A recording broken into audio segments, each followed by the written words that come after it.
Vamos perder tempo não. Vambora para o vídeo. Sobretudo, é quando, enfim, o São Paulo terá uma janela de transferências capaz de competir com clubes por jogadores importantes. Porque o que aconteceu, e o torcedor, ele fala, eu não acredito mais no Casares, ele fez as mesmas projeções, mesmas promessas desde o início do mandato. Pode até ser, mas para quem não percebeu, eu vou explicar de novo e vou insistir. Há um ano, o São Paulo fechou o cofre. O São Paulo é o clube brasileiro que menos investe em janela. Foi assim no final da janela do ano passado, foi assim na janela de janeiro, será assim na janela do meio do ano, será assim na janela do ano que vem, em janeiro. E aí o Casares foi mais objetivo nessa entrevista. Falou: 2026 será igualmente difícil como 2025. O que para o torcedor é muito forte, né? E aí, como o Ivan falou, ou mostra que esse esforço de não ter um time forte está valendo a pena economicamente, ou nada feito.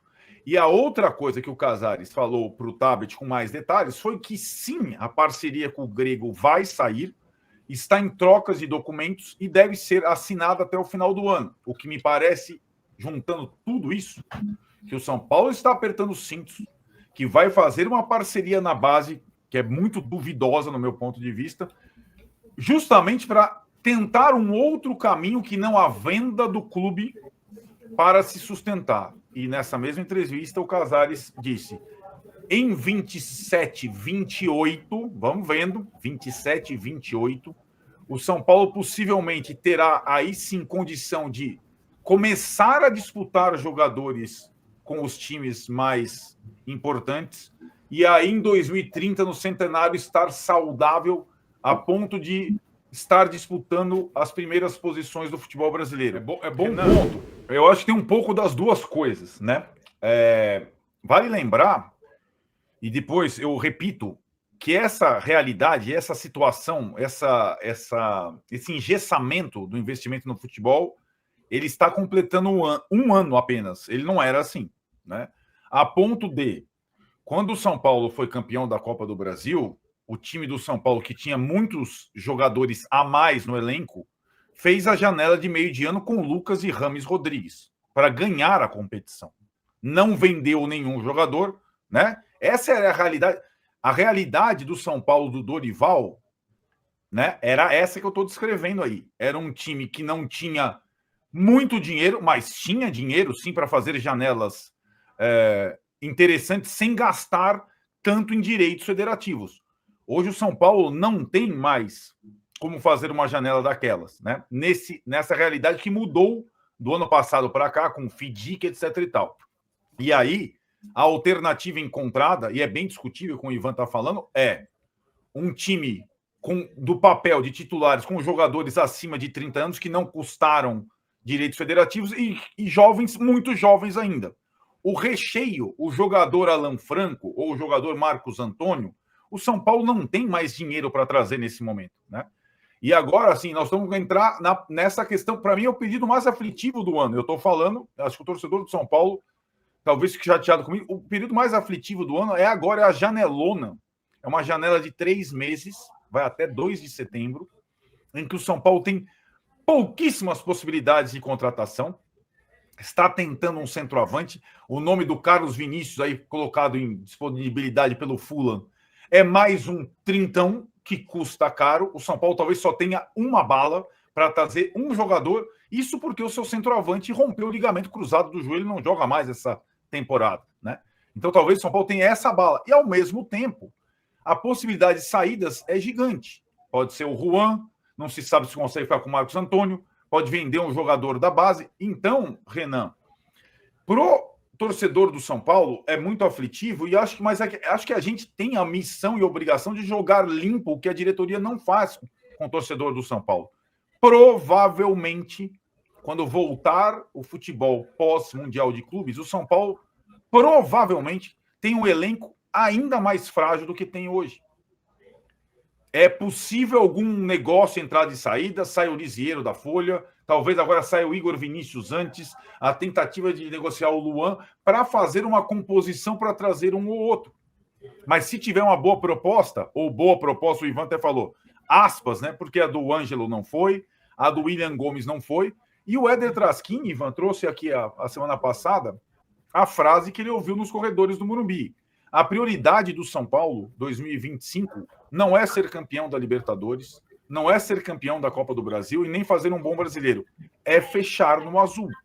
Isso não é falado pelo torcedor. Nós estamos tentando traduzir o que pensa a direção do São Paulo para o torcedor entender os limites. E aí, eu estou muito com o Renan. Se você joga limpo, o torcedor tem onde pisar. Meu, esse time aí, com esse elenco, com essa comissão tal, fez a segunda campanha da Libertadores. Então nós vamos de cabeça com esses caras. Fez falta nesse período.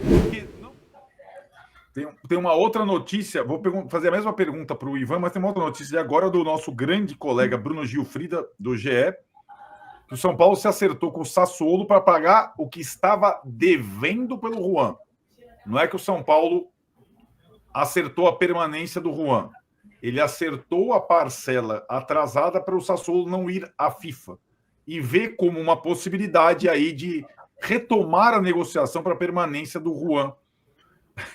Tá duro, galera. Pagando 100 mil euros à vista, né? A dívida era de 190 mil. Eu acho que eu, o Renan e o Ivan fizemos uma vaquinha aqui para não ter transfer ban, mas não é uma garantia da permanência. Mas é uma notícia também desta quinta-feira. Em relação à busca do São Paulo por um centroavante. Carlos Vinícius, jogador de 30 anos, está livre no mercado após deixar o Fulham da Inglaterra, clube da Premier League, e tem sondagens do São Paulo Futebol Clube. Fui atrás dessa informação na tarde de ontem também, né, buscando maiores informações, buscando também me atualizar em relação ao fato e trago para vocês aqui algumas atualizações em relação a essa situação, né? O São Paulo, então, de fato está no mercado buscando um centroavante, entende que vai precisar contratar alguém dessa característica e querem também um meia atacante polivalente. Em caso de saída do Maia, eles vão buscar mais um volante. Em caso de saída do Alves, eles vão buscar mais um meia criativo. Então, tem ali dois alvos que independem de quem sair, mas tem também nomes que podem chegar em caso de saída. Mas o Carlos Vinícius, ele seria um movimento por quê? Hoje o São Paulo entende que tem o André, que ajuda muito esportivamente, que é o artilheiro da temporada. Tem o Rian, que naturalmente, ou nessa janela ou na próxima, pode sair, porque é um jovem da base muito talentoso, então já dá para trabalhar com a ideia da saída. E tem Caleri, que também a gente projeta que ele pode jogar mais uma temporada pelo São Paulo, né? Se ele tá, enfim, machucado, ele pode jogar, 26 e aí sair. Então, hoje o São Paulo entende que ele precisa ter mais um nome para ter maior aí segurança na posição de centroavante também para intercalar com o André aqui nessa temporada, e aí vai ter o Rian também como sobra ali de centroavante. Então é um alvo do São Paulo no mercado.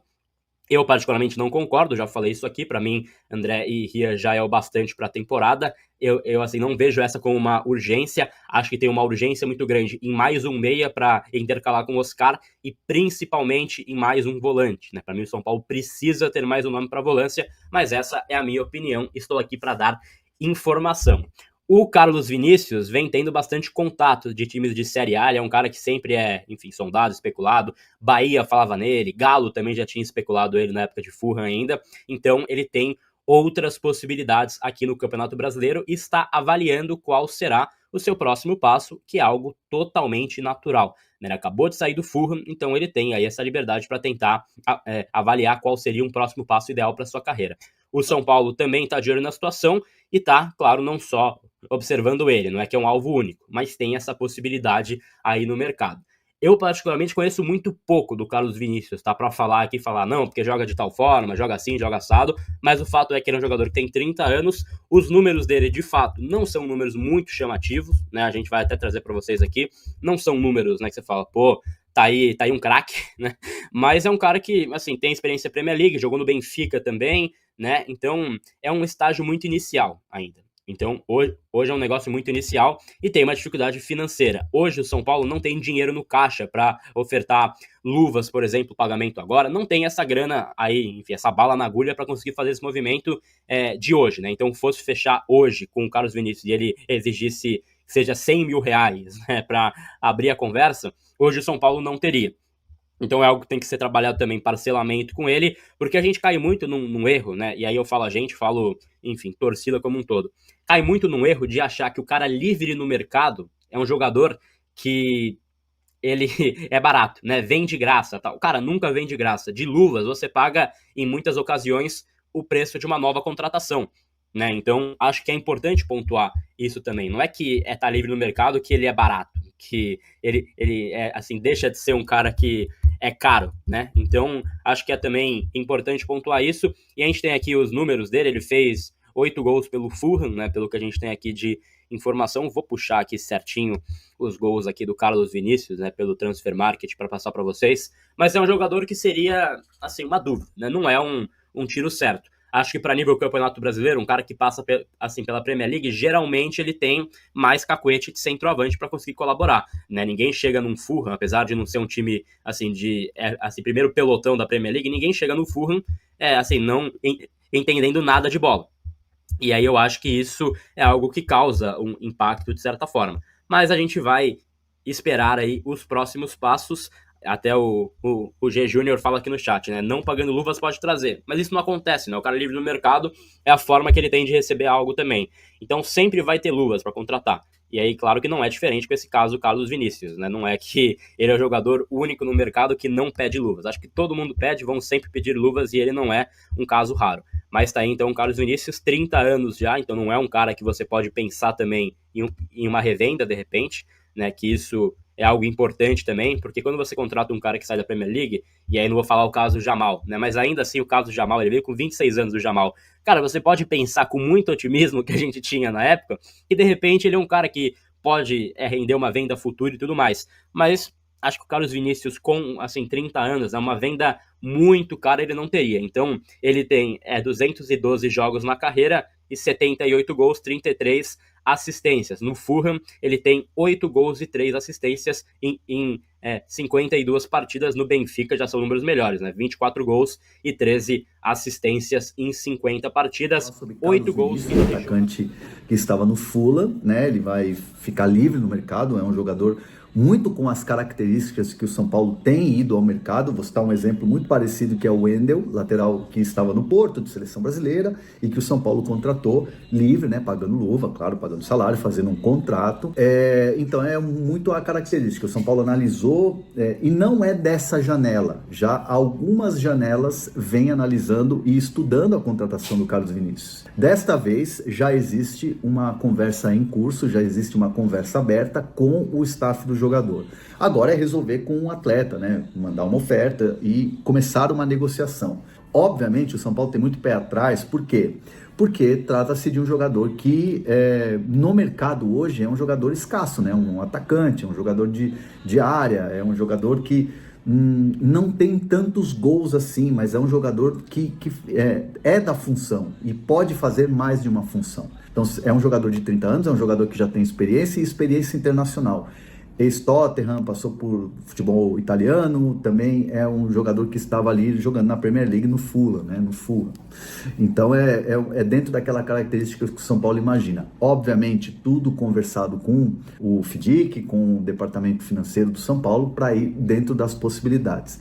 Obviamente, também de olho no mercado de outras possibilidades. Nesse momento, o nome que se conversa e que vai atacar é o do Carlos Vinícius, mas ainda não podemos dizer que tem um avanço nas conversas, porque essas conversas são conversas consideradas iniciais. Mas esse é o nome da vez no São Paulo, e eu quero saber de vocês se vocês aprovam a vinda do Carlos Vinícius. Seria um bom substituto para o Caleri, ou até para brigar por titularidade com o André Silva?